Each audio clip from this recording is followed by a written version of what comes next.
que notre combat, c'est libérer ce pays. Kabila, nous l'avons combattu de toutes nos forces pendant 18 ans. Kabila est parti par machination, par accord que nous condamnons, via M. Félix Tshisekedi pour être aux affaires.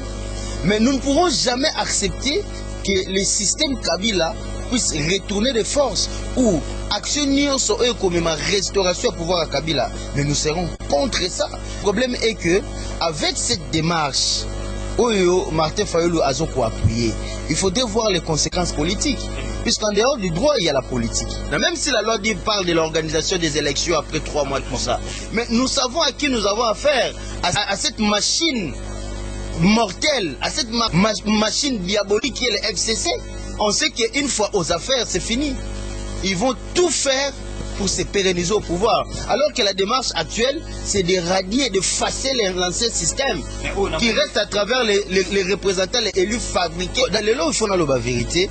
Le vrai leadership à Mboka Oyo, c'est Jean-Pierre Bemba. Pourquoi? Parce que la manœuvre politique, bien sûr, qui est organisée par M. Kabila, c'était pour craindre au fait la personne de Jean-Pierre Bemba.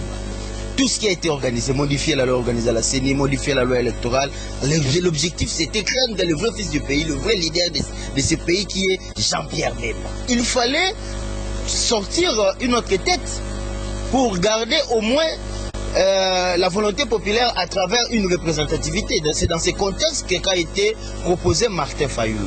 Mais le leadership reste toujours Jean-Pierre Bemba. Dans la Mouka, il y a des grands partis politiques, puisqu'à l'opposition actuellement, c'est le MLC.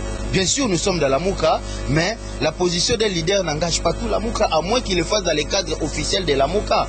Donc, je pense que le leadership à solo est Jean-Pierre Bemba. Et nous le savons tous que le vrai président de ce pays, c'est Jean-Pierre Bemba, sur base de la légitimité Otozo Lukasi. Les lois du pays sont mises en place pour qu'il y ait égalité de chances. J'ai pari et j'ai même ma main à couper qu'il n'y aura aucun leader qui sera ou qui se rapprochera à la trompe de monsieur Jean-Pierre Bemba. Aujourd'hui au Congo, ce qui déçoit, c'est la qualité du leadership. Le leadership pose problème. Connaissant très bien Martin Fayulu, je ne pense pas qu'il a pesé réellement les enjeux et les conséquences politiques de cette déclaration. Puisque tout ce qui est Kabila aujourd'hui est vomi par le peuple.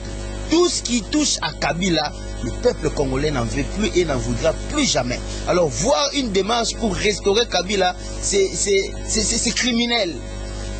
C'est vraiment suicidaire.